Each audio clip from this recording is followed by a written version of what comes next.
Hello guys, welcome to the review of Shiva re-release movie which was acted by Nagarjuna గారు and Amala గారు. So ఇంకో చాలా మంది ఇందులో యాక్టర్స్ చాలా మంచి మంచి యాక్టర్స్ ఉన్నారు. ఎప్పుడో ఎప్పుడో తీసిన మూవీ కదా, సో మనం పుట్టక ముందుకి రిలీజ్ అయింది. సో ఎట్లా ఉంటది ఏంది అంటే చాలా మంది మన ఒక మోటివ్ అనేది ఈ శివ మూవీ తోటి పెద్ద పెద్ద హీరోలు కానీ అండ్ డైరెక్టర్స్ కానీ దీన్ని ఇన్స్పిరేషన్ గా తీసుకుంటున్నారు కదా. అసలు ఏంది ఈ మూవీ అనేది చూద్దామని చెప్పి నేను వెళ్ళాను రీ రిలీజ్ కి. సో మొత్తానికి థియేటర్ కి వెళ్ళాను, కూర్చున్నాను.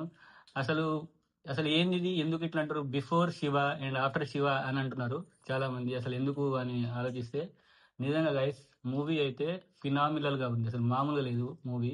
ఎందుకు అన్నారనేది నాకు మూవీ చూసినాక తెలిసింది. సో అసలు శివ మూవీ అసలు ఎందుకు ఇట్లా అంటున్నారు, అసలు ఏముందని అంటే మీకు అందరికి చెప్తున్నాను. ఇప్పుడు వెళ్ళి చూసేటోళ్ళకి కొంచెం లోగా అనిపించచ్చు, కానీ ఆ కాలంలో ఉన్న మైండ్ సెట్ తోటి ఆలోచన చేయండి. ఆ కాలంలో ఆ మూవీస్ ఎట్లుండేది, ఎన్టీ రామారావు గారు, ఏఎన్ఆర్ గారు అండ్ చిరంజీవి గారు, పెద్ద పెద్ద యాక్టర్స్ ఆ కాలంలో ఎట్లా మూవీస్ చేసేటోళ్ళు. ఆ పరంగా ఆ టైంలో ఇలాంటి మూవీ రావడం అనేది ఆ టైంలో హైలైట్. అసలు ఇప్పుడు కూడా మూవీ చూస్తుంటే కొన్ని కొన్ని సీన్స్ లో మనకి లిటరల్ గా హైప్ లేపురు రామ్ గోపాల్ వర్మ గారు. సో అందులో ఎంతో మంచి మంచి యాక్టర్స్ ఉన్నారు, కొత్తగా డెబ్యూ చేసిన యాక్టర్స్ ఉన్నారు. జేడి చక్రవర్తి గారు ఉన్నారు, తనికల బర్ని గారు ఉన్నారు, రఘువరన్ గారు ఉన్నారు. చాలా చాలా మంచి యాక్టర్స్ ఉన్నారు అక్కడ ఆ టైంలో. సో వాళ్ళు ఇంత పెద్ద యాక్టర్స్ అవుతారని చెప్పి వాళ్ళకి ఆ టైంలో తెలుసో లేదో తెలియదు, కానీ చాలా మంచి యాక్టర్స్ ఉన్నారు ఆ టైంలో. అందరూ వాళ్ళ వాళ్ళ యాక్టింగ్ స్కిల్స్ చాలా బాగా చేశారు. సో మొత్తానికి వెళ్ళాను ఫ్రెండ్స్, చూశాను మూవీ. ఒక్కొక్క సీన్ అసలు మైండ్ బ్లోయింగ్ ఉంది. నిజంగా రామ్ గోపాల్ వర్మ గారు ఆ టైంలో ఎట్లా తీశారు, ఇప్పుడు కూడా అలా ఒక మంచి మూవీ రిలీజ్ చేయాలని చెప్పి నాకు కూడా అనిపించింది. అసలు ఇట్లా ఎందుకు మారిపోయారు, ఆ టైంలో అంత మంచి మూవీ చేశారు.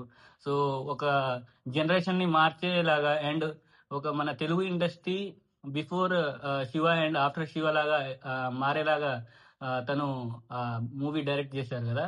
సో అప్పుడే అట్లా ఉన్న మనిషి ఇప్పుడు ఇట్లా ఎందుకు అయిపోయాడు ఏందో అని నాకు అనిపించింది అసలు. సో మూవీలో వచ్చేసి చాలా మంచి మంచి సీన్స్ ఉన్నాయి, బ్యూటిఫుల్ రొమాంటిక్ సీన్స్ ఉన్నాయి.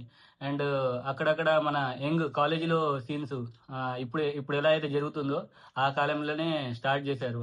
అప్పుడు ఎట్లయితే ఇప్పుడు గ్యాంగ్స్ కానీ మెయింటైన్ చేయడం కానీ, గ్యాంగ్ గ్యాంగ్ గొడవలు కానీ అలాంటివి ఆ టైంలోనే చేశారు. సో చాలా మంచి మూవీ తీశారు ఆ టైంలో. కొన్ని ఎలివేషన్ సీన్స్, చాలా మంచి మంచి ఎలివేషన్ సీన్స్ తీశారు నాగార్జున గారికి. అండ్ సినిమాటోగ్రఫీ ఉన్నారు ఆ టైంలో ఎట్లా తీశారంటే కొన్ని కొన్ని మంచి విజువల్స్ తీశారు. ఎవరైతే డిఓపి ఉన్నారో వాళ్ళకు కూడా చాలా మంచి పేరును తీసుకొచ్చుంటది ఈ మూవీ. సో ఇంకోటి మనం ఈగర్ గా వెయిట్ చేసింది ఏంటంటే అసలు ఈ శివ మూవీ అంతగానం చెప్పుకుంటున్నారు కదా, అందులో మెయిన్ సీన్ అందరికీ తెలిసిందే. అందులో మెయిన్ సీన్ ఆ చైన్ పట్టుకొని ఇట్లా ఏమంటారు చేతు చుట్టుకొని లాగే సీన్ ఉంటుంది కదా, చైన్ లాగే సీన్ ఉంటుంది కదా. ఆ సీన్ కొని చాలా మంది వెయిట్ చేశారు.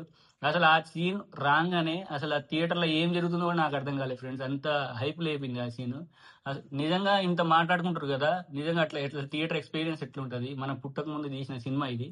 అంటే కొంతమంది ఏజ్ ఉన్న వాళ్ళు ఉండొచ్చు ఆ టైంలో, కానీ మనమైతే పుట్టలేదు. సో ఒకసారి థియేటర్కి వెళ్ళి చూద్దాం అసలు ఇంత ఇంత పెద్ద పెద్ద యాక్టర్స్ ఇంత బాగా రామ్ గోపాల్ వర్మ గారిని పోడడం కానీ అండ్ ఈ మూవీని ఇన్స్పిరేషన్ గా తీసుకోవడం కానీ అసలు ఎందుకు జరుగుతుంది అని చెప్పి నేను వెళ్ళి చూడడం జరిగింది. సో చాలా మూవీస్ రిలీజ్ అయ్యాయి ఈరోజు, మంచి మంచి మూవీస్ రిలీజ్ అయ్యాయి, కానీ అది వదులుకొని మరి ఈ మూవీకి వెళ్ళానంటే చూడండి గైస్, ఈ మూవీ అంటే ఈ జనరేషన్ ప్రకారం వస్తుంది. ఆ జనరేషన్ లో మూవీ చూడాలంటే మనం మళ్ళీ మళ్ళీ చూడలేము. సో ఆ జనరేషన్ లో మూవీ ఎట్లా తీశారు, అసలు రామ్ గోపాల్ వర్మ గారి టాలెంట్ ఎట్లుండే ఆ టైంలో, ఇప్పుడు ఎట్లుంది. చాలా మంది చెప్పారు ఇప్పుడు ఇట్లా అయిపోయారు రామ్ గోపాల్ వర్మ గారు. ఆ టైంలో రామ్ గోపాల్ వర్మ గారు అసలు వేరే లెవెల్ డైరెక్టర్ ఉండే అని చెప్పి మన సందీప్ రెడ్డి వంగ గారు కానీ, చిరంజీవి గారు కానీ, నాగార్జున గారు కానీ అసలు ఎట్లా టర్న్ అయింది ఆయన పాయింట్ అక్కడ, అసలు ఏంది కారణం అని చెప్పి దానికోసమనే ఈ మూవీకి వెళ్ళడం జరిగింది. వేరే సినిమాలు కూడా మంచినే ఉండొచ్చు, అవి కూడా మనం చూడాల్సిందే. చిన్న చిన్న సినిమాలు కూడా చాలా రిలీజ్ అయినాయి ఈ రోజు. సో ఈ మూవీకి ఎందుకు వెళ్ళాను అనేది రీజన్ చెప్తున్నా మీకు. సో ఇది ఒక మెయిన్ కారణం. ఆ టైంలో ఇంత మంచి మైండ్ తోటి ఈ జనరేషన్ కి తగ్గట్టు నేను చెప్తున్నా కదా, ఈ జనరేషన్ లో ఎట్లా తీస్తున్నారో ఆ జనరేషన్ లోనే రామ్ గోపాల్ వర్మ గారు ఆలోచించి తీసిన మూవీ అది. సో చాలా మంచి మంచి యాక్టర్స్ ఉన్నారు అందులో. తనిఖీల బన్నీ గారు కానీ, జేడి చక్రవర్తి గారు కానీ, మన రఘువరన్ గారు విలన్గా చేశారు అందులో. సో మంచి పాలిటిక్స్ అంటే యంగ్ పాలిటిక్స్ కూడా అందులో క్రియేట్ అయింది.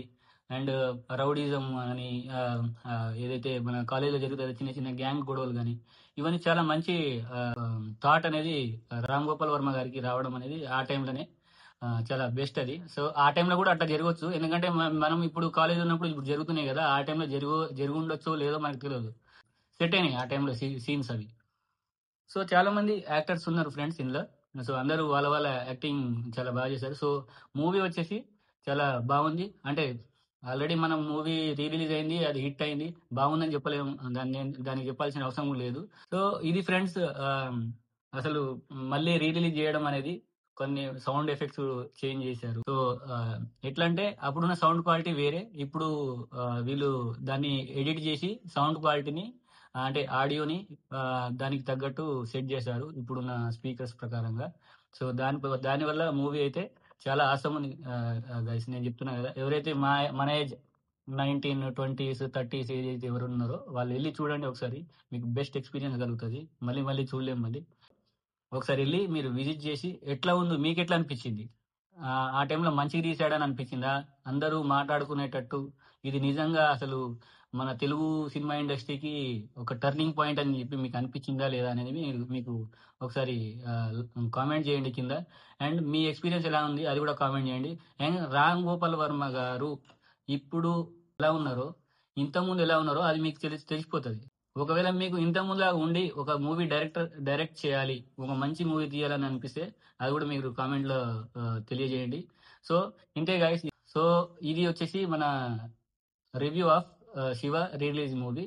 సో అందరికీ చాలా థ్యాంక్స్, మీరు చాలా బాగా సపోర్ట్ చేస్తున్నారు, ఇలాగే సపోర్ట్ చేస్తామండి. అండ్ మన ఛానల్ని సబ్స్క్రైబ్ చేయండి అండ్ పక్కనే ఉన్న బెల్ ఐకాన్ ట్యాప్ చేసుకోండి. Thank you.